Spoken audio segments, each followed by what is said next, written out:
Ok, buenos días compañeros, compañeras, profesores. Le damos la bienvenida a Jorge Antonio Chávez Mazuelos, Magister en Relaciones Internacionales por la Central European University.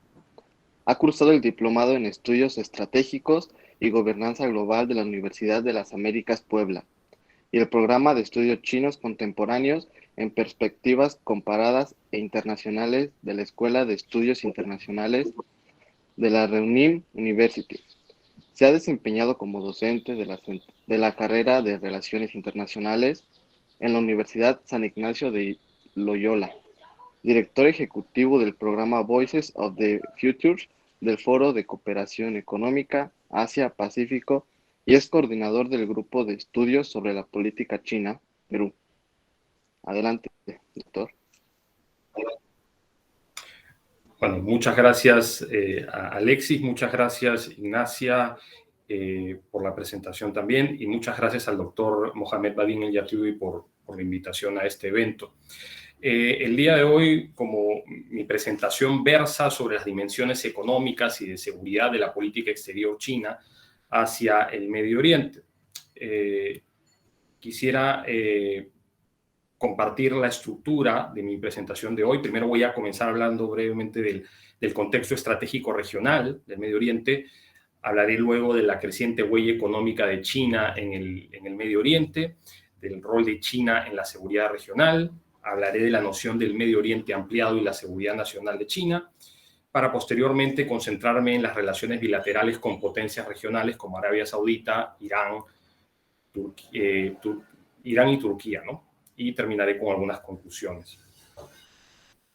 Bueno, en primer lugar, hay que hablar evidentemente del contexto estratégico regional, ¿no? El Medio Oriente es una región plagada de desorden y fragmentación política, ¿no? Donde las réplicas de la llamada primavera árabe son perceptibles en países que sufren guerras civiles, en países que tienen altos problemas de estabilidad, que tienen democracias débiles y conflictos internos como los de Libia, Siria y Yemen, que se han internacionalizado. Adicionalmente, el impacto de la invasión rusa de Ucrania ha tenido un impacto desigual en la región, convirtiendo a países que importan granos, fertilizantes e hidrocarburos en perdedores netos que sufren de inseguridad alimentaria y una inflación creciente, mientras que de otra parte tenemos a los productores de hidrocarburos que han emergido como ganadores netos, viendo su influencia económica y política crecer. Asimismo, el rol de Estados Unidos es muy importante, ¿no? Tras una costosa y larga participación en conflictos regionales, Estados Unidos ha comenzado un repliegue progresivo que implica reducir su atención en el Medio Oriente. Adicionalmente, como corolario de la mayor autonomía energética del país, su retiro de Irak y de Afganistán y de la intensificación de su competencia estratégica con China, pues Estados Unidos le ha asignado una menor importancia relativa a la región, ¿no? Washington ha virado su atención hacia el Indo-Pacífico para contener a China, mientras que fortalece el flanco oriental de la OTAN, que está siendo ahora atacado con la invasión rusa de Ucrania, ¿no? Consecuentemente, Estados Unidos ha impulsado una política de offshore balancing, ¿no? Que implica reducir su presencia en la región, mientras que las potencias regionales asumen progresivamente el rol de garantes de la seguridad del Medio Oriente, ¿no? El concepto de offshore balancing es propio del realismo estructural, ¿no?, de las relaciones internacionales.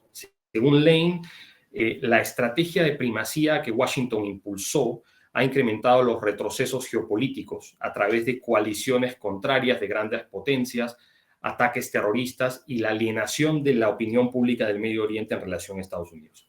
Por ello, mientras que una estrategia de primacía postula que Estados Unidos debe defender a sus aliados directamente, los proponentes del offshore balancing sugieren que Washington debe adoptar una estrategia de balance de poder a través de la cual las potencias regionales deben asumir los costos y riesgos de su defensa.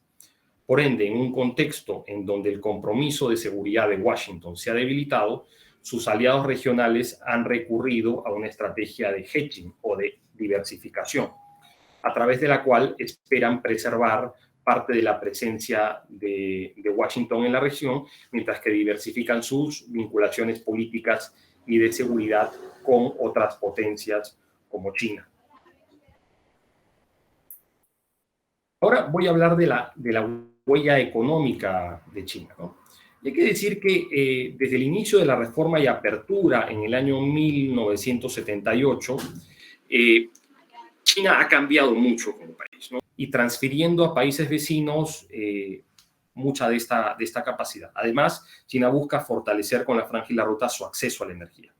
La iniciativa tiene dos componentes. En primer lugar, el cinturón económico de la Ruta de la Seda, que es una red transcontinental de infraestructura que busca conectar a China con el sudeste asiático, el sur de Asia, Asia Central, Rusia y Europa por tierra. Mientras que el segundo componente es la Ruta de la Seda Marítima, que es una ruta que conecta las regiones costeras de China con el sudeste asiático, el sur de Asia, el Pacífico Sur, el Medio Oriente, África Oriental y Europa.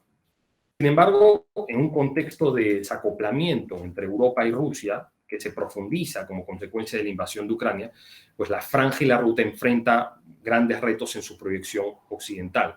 Además, la política de COVID-0, las reformas económicas estructurales de China y los retos demográficos han tenido un impacto negativo en el crecimiento de China, limitando la capacidad financiera del país para sostener la iniciativa.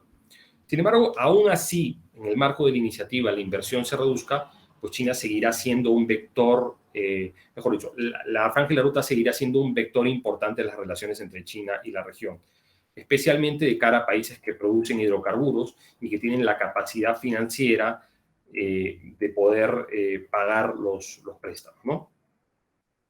Hay que decir también que en el campo político han habido desarrollos, ¿no? En enero del año pasado, por ejemplo, los cancilleres de Arabia Saudita, de Kuwait, de Bahrein, de Omán y el secretario general del Consejo de Cooperación del Golfo visitaron Beijing para discutir el progreso de las negociaciones de un tratado de libre comercio entre los países del Consejo de Cooperación del Golfo y China. Y en un contexto en donde esos países buscan reformar su matriz económica, más allá de la producción de combustibles fósiles, pues la cooperación de China en campos como la infraestructura, la tecnología verde y el comercio genera incentivos para profundizar las relaciones. Ahora quiero hablar sobre la cooperación en el campo de la seguridad, que es también un área que ha mostrado un crecimiento importante, ¿no? Hay que decir, en primer lugar, que los intereses económicos de China, como he dicho, han crecido consistentemente en el Medio Oriente desde los años 90, convirtiendo la seguridad de la región en un asunto más relevante en la agenda de Beijing. Sin embargo, la importancia relativa del Medio Oriente para Estados Unidos se ha reducido.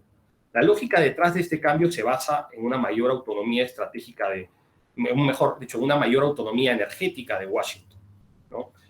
Como dije antes, pues la impronta negativa de las guerras en Afganistán e Irak y el pivote estratégico hacia el Indo-Pacífico en circunstancias en donde la competencia sistémica con China arrecia son factores también importantes que explican la posición de Estados Unidos, ¿no? En este contexto, pues Estados Unidos está gradualmente pasando de un enfoque de involucramiento directo en la región por una estrategia de offshore balancing, como mencioné inicialmente. Y esto implica transferir los costos y riesgos de la defensa de la región a sus aliados en la región, esperando que asuman el rol de garantes de la seguridad. Consecuentemente, los aliados regionales de Estados Unidos tienen preocupación con respecto a un menor compromiso de Estados Unidos con la seguridad regional y han recurrido a una estrategia de hedging o de diversificación en torno a sus relaciones políticas y económicas. Sin embargo, en un contexto en donde China está siendo activamente contenida por los Estados Unidos y su sistema de alianzas, pues Washington es aún el garante principal de la región. O sea, a pesar de que se ha retirado un poco, sigue siendo el actor principal de seguridad de la región. Y Washington sigue protegiendo las cadenas de abastecimiento de energía que unen al Golfo Pérsico con el este de China. Y sobre todo las de hidrocarburos del Medio Oriente dependen de garantías de seguridad provistas por su competidor sistémico. En consecuencia, pues en contraste a una antigua posición de pasividad, la presencia militar y naval de China se espera que crezca para poder reducir la dependencia de China de las garantías de seguridad que actualmente le dan poder de influencia a Washington sobre Beijing. Teniendo en cuenta los principales imperativos de seguridad de China, y que estos imperativos están en su periferia, pues es poco probable que Beijing use sus capacidades para convertirse en el nuevo proveedor de seguridad de la región, ¿no? Hay que recordar que durante su reporte ante el 20º Congreso del Partido Comunista Chino, Xi Jinping habló sobre la modernización de la defensa nacional y de las Fuerzas Armadas y puso énfasis en la necesidad de intensificar el entrenamiento militar y de ser capaces de disuadir, gestionar crisis y conflictos y ganar guerras locales, ¿no? Entonces, esta declaración confirma que China no busca participar en confrontaciones armadas más allá de su vecindad. Sin embargo, a pesar que China no busca ser el garante de la seguridad regional, no descarta otras formas de cooperación en materia de seguridad de cara a la región. Según el Libro Blanco de Defensa Nacional de China del 2019, pues los intereses fundamentales de China en ultramar son considerados parte crucial de sus intereses nacionales. Por lo tanto, el proteger efectivamente la seguridad y los legítimos derechos de los ciudadanos e instituciones chinas fuera del país es algo fundamental y ese enfoque ha sido ratificado en el 20º Congreso del Partido Comunista. Hay que ver que la creciente huella de seguridad de China implica dilemas crecientes, ¿no? Porque llevar a cabo operaciones para salvaguardar sus intereses en ultramar puede ir a contramano de su estricto entendimiento de interferencia, que es aún una de las piedras angulares de la política exterior china, ¿no? En un contexto en donde los intereses económicos de China se han globalizado y donde su poder relativo ha crecido dramáticamente, pues este principio ha sido flexibilizado para adaptarse a los crecientes retos de Beijing. Por ello, China ha llevado a cabo operaciones de evacuación no combatientes con diferentes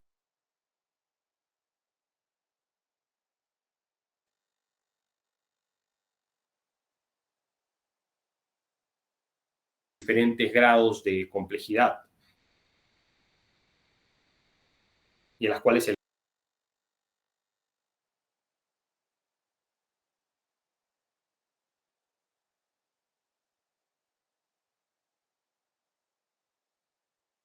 Ejército de Liberación Popular ha jugado un rol en Libia. Podemos hablar del riesgo que la piratería en el área desde el año 2009.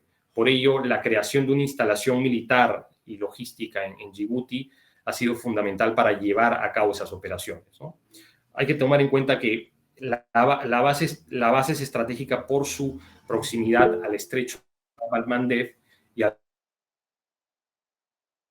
Golfo Pérsico. Asimismo, el potencial doble uso del puerto de Gwadar en Pakistán podría mejorar la proyección de poder de China para llevar a cabo estas misiones y proteger sus intereses y fuentes de energía. Pero, dada la existente fragmentación política en la región, pues China entiende que una mayor cooperación y alineamiento con una determinada potencia regional la distanciaría de las otras, involucrando al país en dinámicas conflictivas que no están vinculadas a sus intereses centrales, ¿no? Por ello, a pesar de la creciente importancia de China para proteger sus intereses económicos, pues China no está preocupada en ser el nuevo garante de la seguridad y en alinearse con una potencia regional.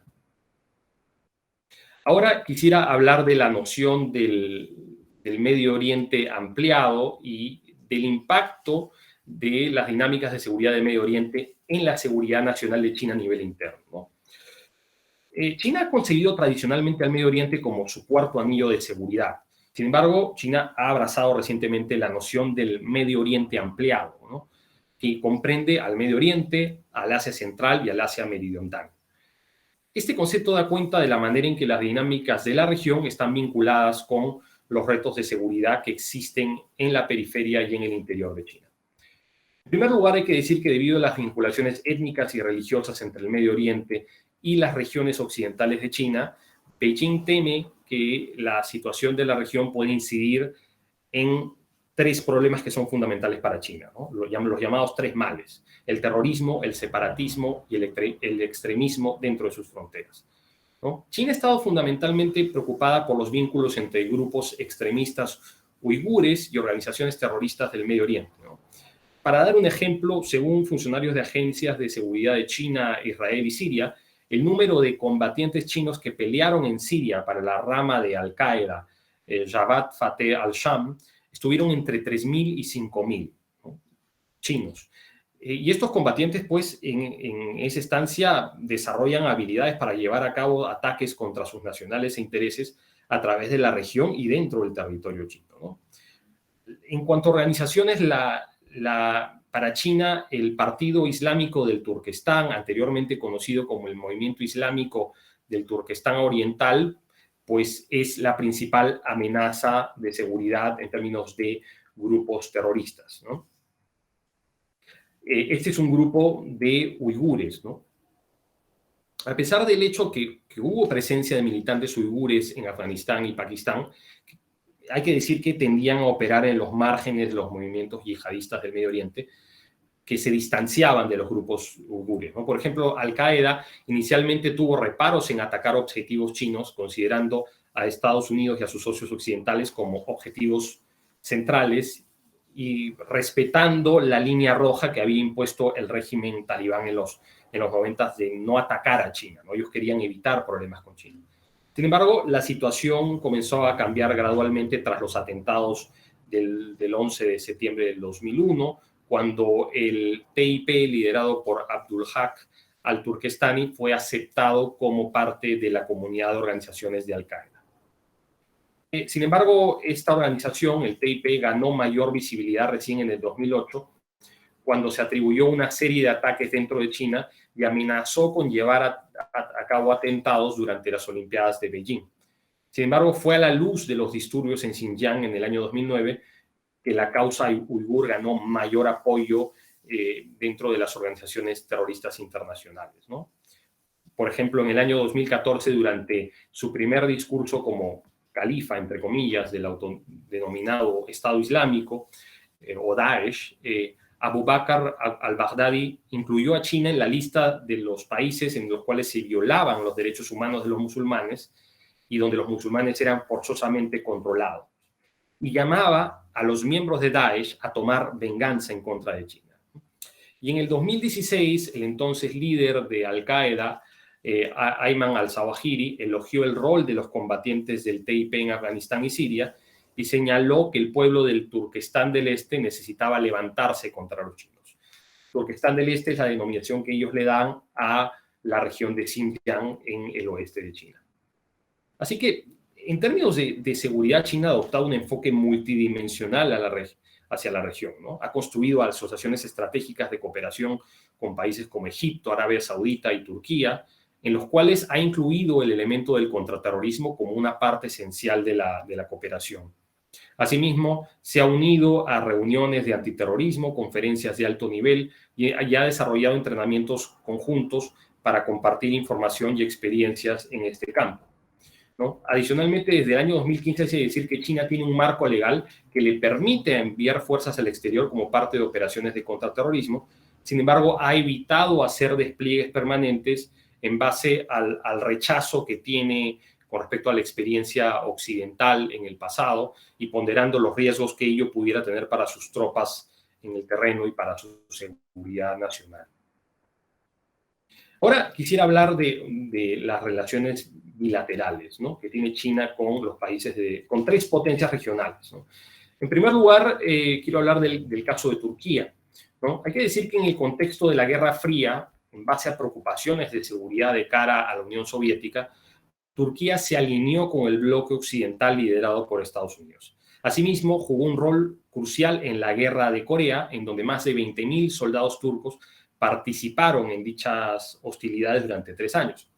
En tanto, una victoria de las tropas de la ONU lideradas por Estados Unidos era considerada por la naciente República Popular China como una amenaza existencial, China desplegó más de 1 millón de soldados a través del llamado Ejército Popular de Voluntarios, ¿no?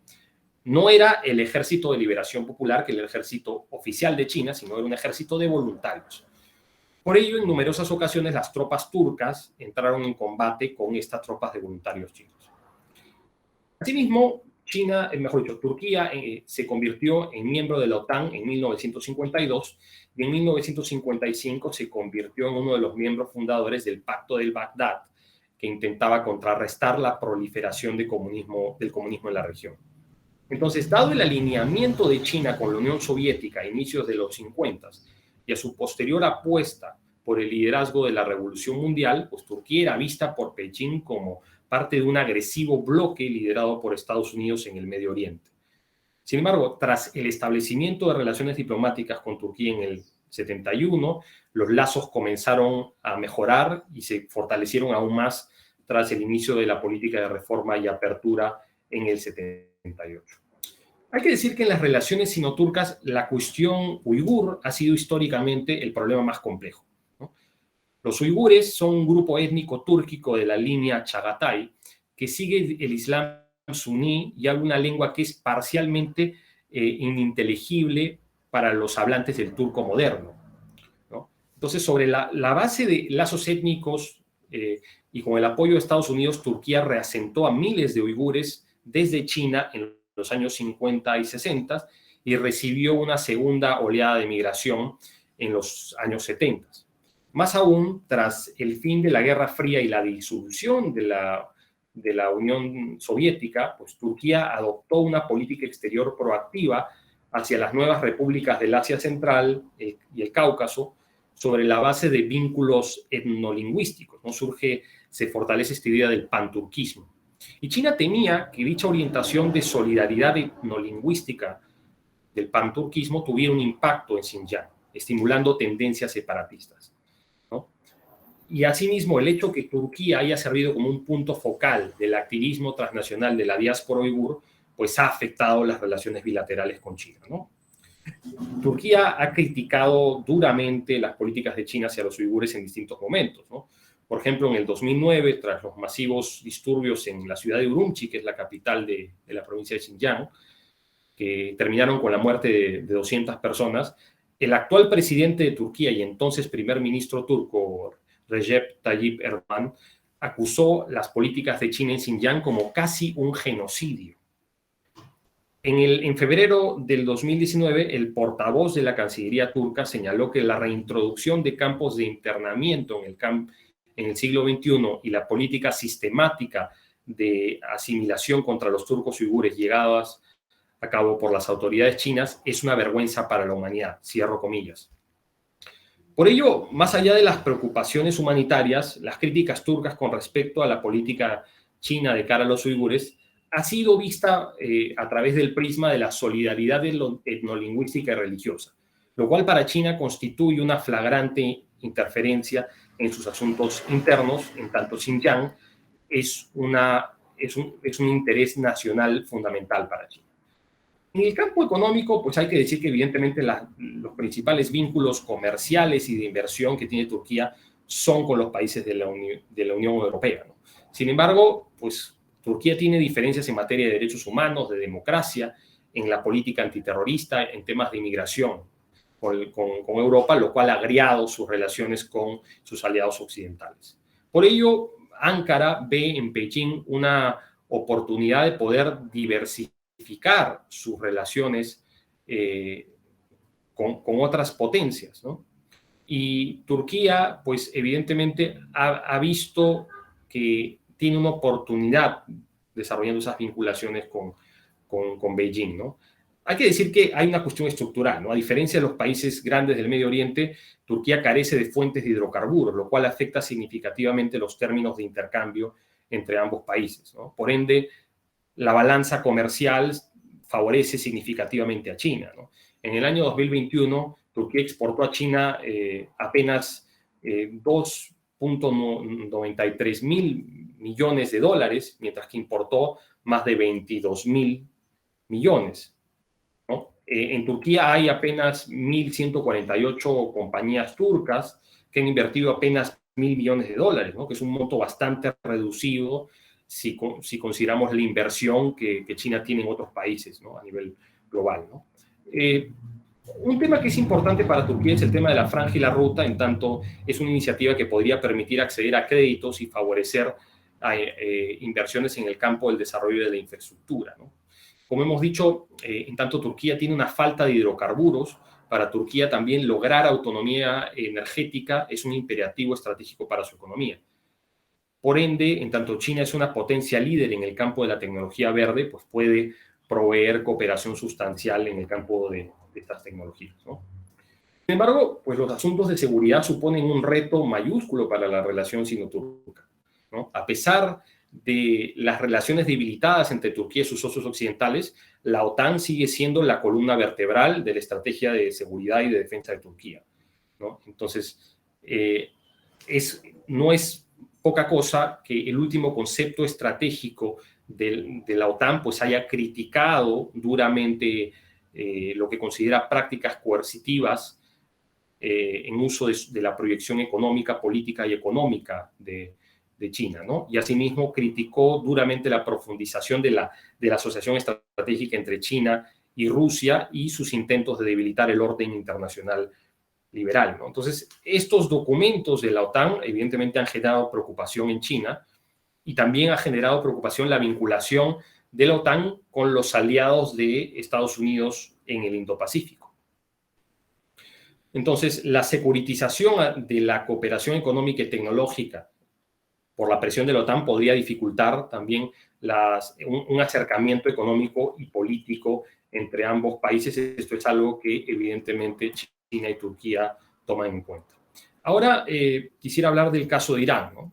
Dando una perspectiva histórica, hay que decir que tras el cisma sino-soviético y el acercamiento sinoamericano, Irán y China establecieron relaciones diplomáticas en 1971, ¿no? Y a pesar de las profundas diferencias ideológicas entre el Irán del Shah y la China de Mao, pues el fundamento estratégico de ambos países era la contención de la Unión Soviética, que era vista como una amenaza mayor para ambos estados. Antes del triunfo de la revolución islámica del ayatollah Khomeini, el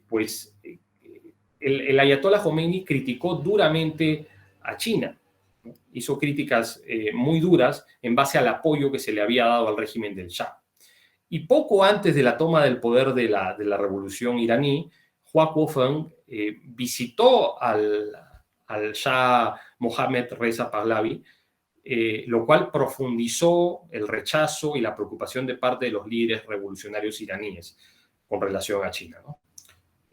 Hay que decir que evidentemente la revolución islámica de 1979 marcó un antes y un después en la política exterior iraní, ¿no? Pero hay que decir que el realismo político prevaleció en las relaciones entre China y la naciente República Islámica, ¿no? O sea, en un contexto donde Irán afrontaba un aislamiento creciente en el marco de la crisis de los rehenes, en situaciones donde la guerra entre Irán e Irak arreciaba, y en un contexto donde había un embargo de armas, pues el relanzar las relaciones con China fue visto como necesario, ¿no? Y de hecho, Beijing se convirtió en el mayor proveedor de armas de Teherán. Y esto fue un elemento fundamental para propiciar la normalización de relaciones diplomáticas. Con relación al programa nuclear iraní, pues en 1997 China interrumpió 15 años de cooperación nuclear con Irán sobre la base de la promoción de la no proliferación, y recientemente apoyó el programa, el acuerdo del JCPOA con respecto al programa nuclear iraní, mediante el cual se levantaron una serie de sanciones, ¿no? Sin embargo, como recordamos, pues durante la administración Trump, Estados Unidos reimpuso una serie de sanciones y básicamente desconoció el acuerdo, ¿no? China es el principal socio comercial de Irán, habiendo exportado aproximadamente 6 mil millones de dólares, importado casi 8,5 mil millones de dólares desde China, ¿no? Sin embargo, lo que dificulta esta dinámica comercial es el alcance de las sanciones occidentales. Hay que decir también que en marzo del 2021 se firma un acuerdo, un plan de cooperación estratégica entre Irán y China, que si bien es cierto no es un acuerdo vinculante, es un acuerdo mediante el cual Irán espera recibir unas inversiones de 400 mil millones de dólares desde China en los próximos 25 años, ¿no? Un punto que quisiera mencionar también es cómo han sido enmarcadas las relaciones entre China e Irán, ¿no? Según Garber, al margen de las consideraciones estratégicas y económicas, hay una suerte de solidaridad civilizacional, ¿no? Porque tanto China como Irán son herederas de civilizaciones ancestrales, ¿no? Y en base a ello, pues consideran que el orden mundial existente, creado y dominado por potencias occidentales, es profundamente injusto y que debe ser reemplazado, ¿no? Asimismo, la narrativa de democratización de las relaciones internacionales y la promoción de un sistema internacional multipolar es compartida por ambos países, ¿no? Por otro lado, la franja y la ruta pues, ha sido vista también a través del prisma civilizacional, enlazando la conectividad y la cooperación con el pasado ancestral de ambos países, ¿no? Hay que decir que China valora el rol de Irán como potencia regional y como contrapeso a Estados Unidos, y que debido a su fuerte dependencia del petróleo del Medio Oriente, pues China comprende que un potencial bloqueo del Golfo Pérsico sería terrible para su seguridad energética, ¿no? En el año 2021, en septiembre, en el marco de la Organización de Cooperación de Shanghái, Irán firmó un memorándum de obligaciones para convertirse en miembro de esta organización, lo cual es bastante relevante en la arquitectura de seguridad de la región, ¿no? Y otro factor que contribuye a las relaciones es que, a pesar de que el ayatolá ha sido un ávido denunciante de los abusos contra los musulmanes alrededor del mundo, pues ha evitado criticar la situación de los uigures en China, ¿no? Lo cual para China es visto de manera positiva. Por último, pues quisiera hablar del caso de Arabia Saudita, que es un caso bastante interesante, ¿no? Y para hablar de Arabia Saudita, pues hay que decir en primer lugar que hay que hablar de Estados Unidos, ¿no? El fundamento de la relación entre Estados Unidos y Arabia Saudita fue establecido a bordo del USS Quincy entre el rey Abdulaziz Al Saud y el presidente Franklin Delano Roosevelt, y se basaba en el compromiso de Estados Unidos de fortalecer la seguridad saudí a cambio de energía, ¿no? Y en un contexto, y esta cooperación se dio a pesar de las profundas diferencias en términos de sistemas políticos, ¿no? O sea, en el contexto de la Guerra Fría, la lucha contra la amenaza comunista era vista como el principal pilar de la relación. Sin embargo, como he dicho, el viraje estratégico de Washington hacia el Indo-Pacífico, su enfoque de offshore balancing con relación a la región y su creciente autosuficiencia en el campo de los combustibles fósiles, pues ha generado preocupación en Riyadh con respecto al compromiso de Estados Unidos para defender a Arabia Saudita, ¿no? La llegada de Joe Biden también marcó un giro radical. Hay que decir que Biden, cuando apenas llega, pues decide parar las ventas de armas para Arabia Saudita en la guerra con Yemen, ordena la difusión de información de inteligencia con respecto al asesinato del periodista Jamal Khashoggi en el consulado saudí en Estambul, y expresó su falta de voluntad de tratar con el príncipe heredero, designando al secretario de Defensa como su interlocutor en Washington, ¿no? Asimismo, Estados Unidos decidió remover los sistemas de defensa antiaérea Patriot y THAAD del territorio saudí, mientras la infraestructura crítica de dicho país era frecuente atacada por los hutíes desde Yemen. Asimismo, pues la reducción de fuerzas estadounidenses en la región del Golfo, la voluntad inicial de Biden de relanzar las negociaciones para un acuerdo nuclear con Irán afectaron aún más la relación, ¿no? Hay que decir que Arabia Saudita percibe que Washington ha reducido su interés en el Medio Oriente y ha debilitado su compromiso de seguridad, y además ha criticado injustamente la política interna del reino saudí. Por lo tanto, Arabia Saudita ha comenzado a impulsar una estrategia de diversificación, acercándose a China en el campo político-económico. Los lazos sino-saudíes en el campo económico han crecido sostenidamente. Por ello, en el año 2021, el comercio bilateral llegó a 87.3 mil millones de dólares, de un monto inicial que en 1990 era de apenas 418 millones de dólares. Arabia Saudita es el segundo importador de armas del mundo, y la mayoría de las armas que importa son de Estados Unidos. De China importa apenas 245 millones de dólares, pero eso se está desarrollando también, ¿no? Entonces, es poco probable que China reemplace a Estados Unidos como principal proveedor de armas y garante de seguridad, debido a la falta de voluntad que tiene China de involucrarse en dinámicas internas del Medio Oriente que son conflictivas, ¿no?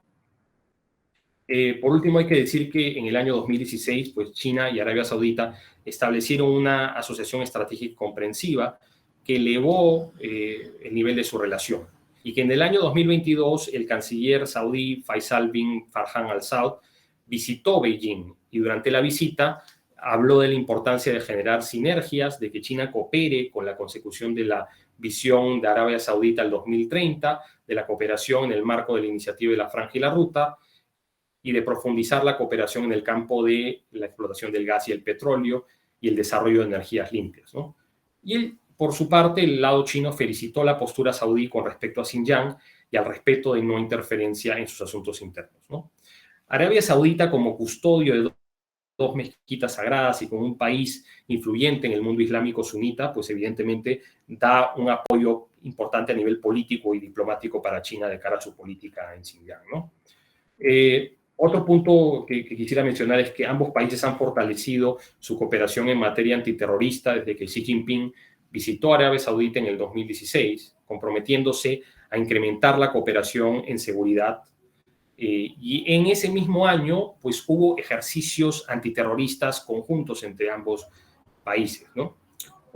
Otro punto importante de convergencia entre Beijing y Riad es su rechazo a las críticas de Occidente con respecto a su récord en materia de derechos humanos y sistemas políticos, ¿no? Y en tanto el enfoque chino considera los derechos humanos como no universales, sino que deben estar adaptados a las realidades políticas y sociales de cada Estado, pues esta noción china es bastante atractiva para el poder saudí. Asimismo, pues la narrativa de la democratización de las relaciones internacionales, la redefinición de normas e instituciones globales de acuerdo a los intereses de las potencias no occidentales es atractiva para Riyadh, ¿no? Y por último, quiero decir que Arabia Saudita ha expresado su voluntad de unirse a los BRICS, así que este es un desarrollo bastante importante. Tenía unas conclusiones, pero creo que por una cuestión de tiempo preferiría cortar ahí para poder dar más espacio para las preguntas, ¿no? Las conclusiones en gran medida resumen lo que he dicho durante la exposición, así que creo que es importante dar más bien espacio al diálogo. Muchas gracias. Okay, muchas gracias, doctor Jorge Antonio. Vamos a darle paso a las preguntas. Alexis, bueno, ahí hay una primera pregunta. Brandon, si quieres comenzar con tu pregunta mientras vemos a Alexis. Sí, primero que nada, excelente ponencia, la verdad, tengo un montón de notas aquí al respecto, pero me llamó, la pregunta que tenía planteada desde un inicio iba precisamente enfocada al tema de que usted mencionó ahorita al final, el tema del BRICS, ¿no? Creo que es algo que ha sonado últimamente muy fuerte precisamente por el tema de la regionalización, que es, según algunos analistas geopolíticos, pues la nueva tendencia global, ¿no? Apuestan ya por precisamente la conformación de bloques, ¿no? Económicos, de cooperación en diferentes ámbitos, ya sean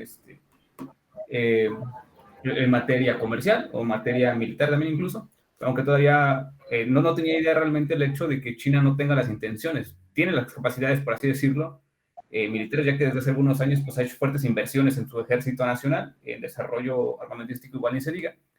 Pero mi pregunta precisamente va enfocada en este tema del BRICS, ¿no? ¿Qué papel juega este nuevo bloque conformado por pues estos países, ¿no? Que incluso está Brasil ahí, y que me parece que también había intenciones por ahí de Argentina, si no mal recuerdo, de incorporarse, ¿no? Una solicitud por ahí.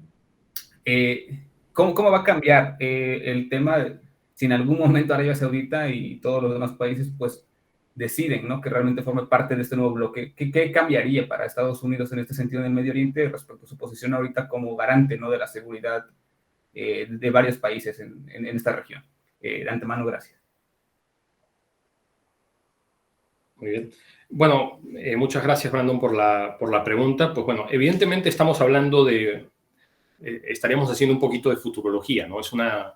Todavía no es algo concreto que Arabia Saudita se sume a los BRICS, pero bueno, ¿qué sucedería en caso esto se dé? Evidentemente, como he dicho, Arabia Saudita y Estados Unidos tienen una cooperación en materia de defensa y seguridad muy importante, que es además histórica, que viene de los años 40, ¿no? Entonces, el hecho de que Arabia Saudita se pueda sumar a los BRICS, que es una instancia que avanza a una lógica de multipolaridad, que de alguna manera surge como contestación a la lógica del orden liberal internacional que ha sido defendido por Estados Unidos y por sus aliados occidentales, pues pudiera generar políticamente algún tipo de preocupación para para Estados Unidos en esa materia, ¿no? O sea, yo quisiera reforzar la idea de que aquí hay una convergencia entre Arabia Saudita y China en esta materia, ¿no? La lógica de hacer una reforma del orden internacional, no cambiándolo completamente,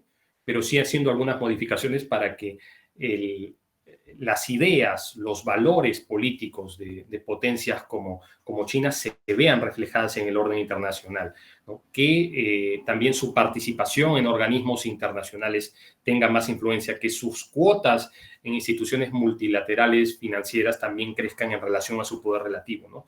Entonces creo que este acercamiento entre China y Arabia Saudita y esta posibilidad de que se sume Arabia Saudita a los BRICS juega también dentro de esta lógica de la promoción de la multipolaridad en la política exterior china, ¿no?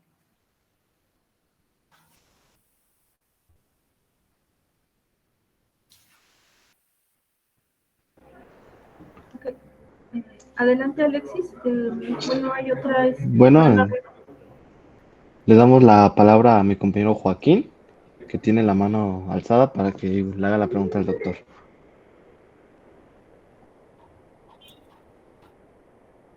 Buenas tardes, profesor Antonio, muy interesante su ponencia. Y bueno, mi pregunta era relacionada al caso de Siria, porque usted comentó en la presentación de que uno de los principales focos que tiene China en Medio Oriente es justamente combatir el terrorismo. Y justamente una de las políticas que mantienen a Bashar al-Assad en el poder es su combate contra las facciones de Al-Qaeda y también del Estado Islámico que existen en Siria. Y mi pregunta era, ¿cuál era la relación entre China con Bashar al-Assad, con el gobierno dictatorial, ¿no?, de Bashar al-Assad? ¿Lo apoyaba de manera directa, como el caso de Rusia, o era de manera más indirecta? Gracias. Bueno, muchas gracias, Joaquín, por tu pregunta y por tus comentarios. Pues bueno, China ha tratado de jugar un rol constructivo en la crisis de Siria, e incluso designó a un embajador del servicio diplomático chino, de la Cancillería china, para tratar de mediar en la crisis, ¿no? Evidentemente no ha tenido un rol como el que han tenido Rusia a través de presencia militar directa y también la presencia de compañías militares privadas como el grupo Wagner en Siria. Evidentemente Rusia también tiene bases militares, tiene una base naval en Tartus. Hay que decir que para Rusia, evidentemente, Siria es importante dentro de esta lógica estratégica de tener presencia en el Mediterráneo. China no ha tenido una presencia directa en el terreno a través de combatientes o a través de empresas, ¿no? Sí ha tenido diálogo diplomático con Bashar al-Assad, ¿no? Evidentemente China busca ser muy cuidadosa en esta materia, porque hay que considerar que en el caso de Siria hay una serie de facciones enfrentadas entre sí. Hay desde grupos opositores a Bashar al-Assad, hay grupos que son considerados terroristas por otros países, hay milicias. Es realmente un caldero muy complicado en el que China no quiere tener una participación directa que pueda comprometer su seguridad nacional. Por lo tanto, digamos que ha tenido interlocución a nivel diplomático con el régimen de Bashar al-Assad y ha tratado de realizar algunos esfuerzos de mediación, pero no ha tratado de tener una presencia en el terreno para resolver la crisis en favor de un bando, ¿no?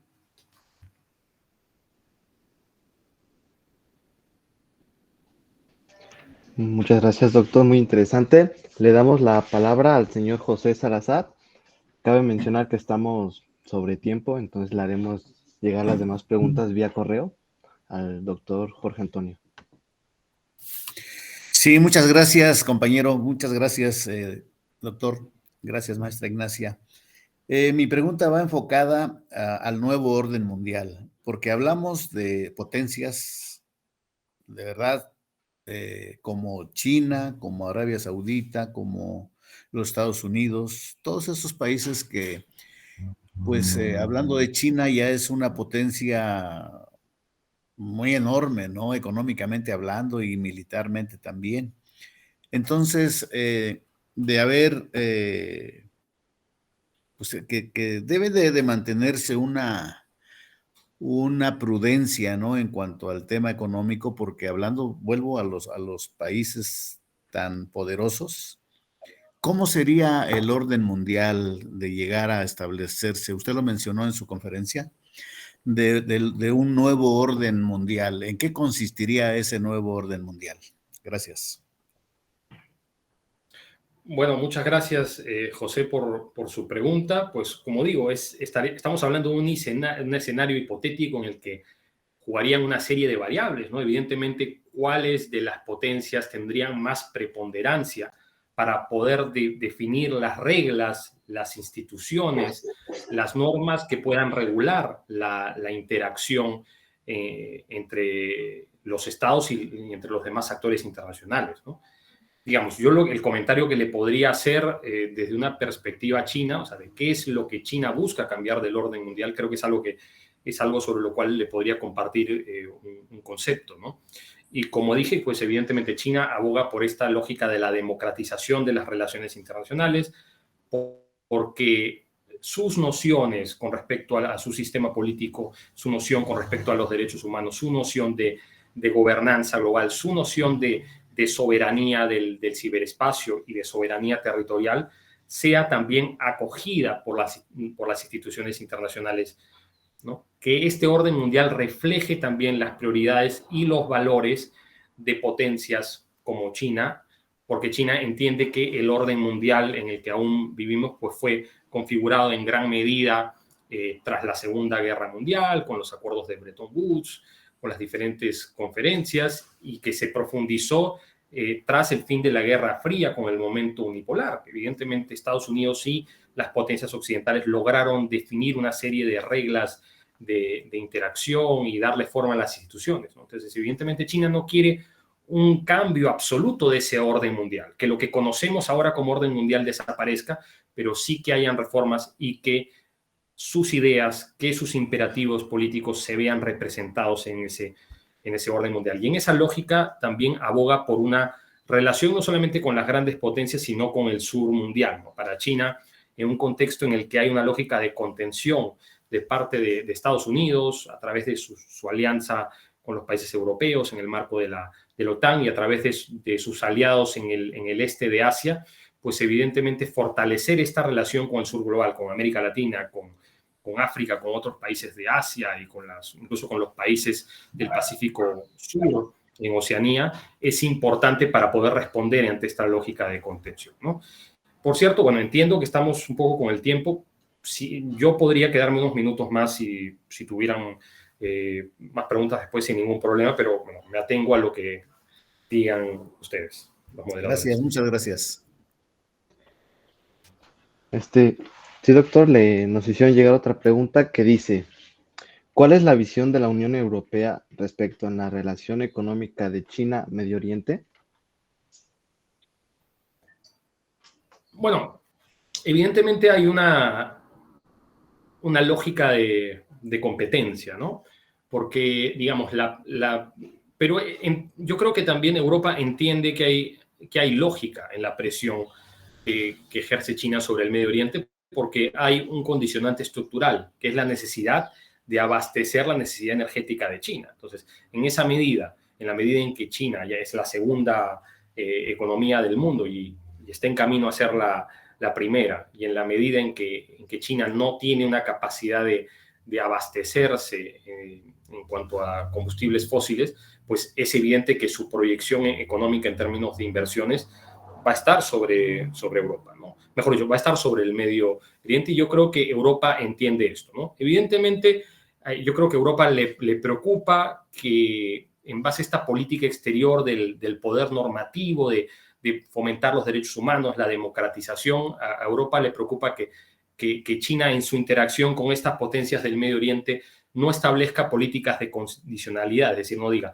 yo voy a invertir, pero te exijo que tengas un determinado sistema político, un determinado sistema de derechos humanos, que tengas una posición con respecto a temas de soberanía. O sea, en tanto China no ejerce este tipo de condicionalidad, pues Europa entiende que pierde influencia no solamente en términos económicos, sino también en términos de valores políticos e incluso en términos de poder de atracción, ¿no?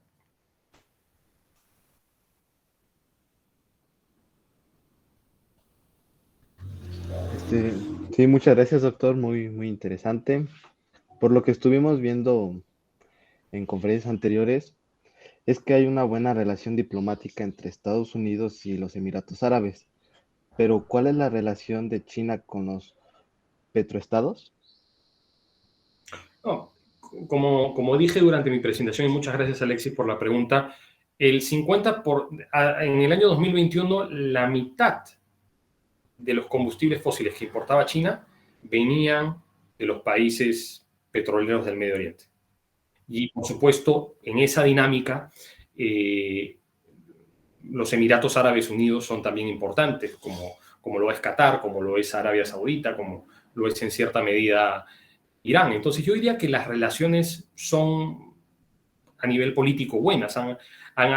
Como les decía también, está en negociación un acuerdo de libre comercio entre los países del Consejo de Cooperación del Golfo y China. Hay un interés en que China también construya infraestructura, en que China coopere en términos del desarrollo de energía verde, porque esos países entienden que están en un proceso de transición económica en donde tienen que pasar del extractivismo a una economía basada en la tecnología y en el desarrollo de los servicios. Entonces, en tanto China es no solamente una potencia económica, sino que es una potencia en el desarrollo de la innovación tecnológica, de la ciencia y la tecnología, y que es una potencia en el campo de las tecnologías verdes, pues la cooperación de China en este campo puede ser muy importante para poder desarrollar una autonomía energética al margen de los combustibles fósiles y para desarrollar una transición económica que permita que sus modelos sean sostenibles a futuro, ¿no?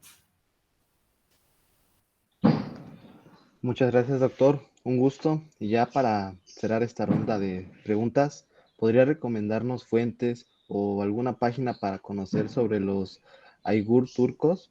Es un tema súper interesante, poco conocido desde América Latina.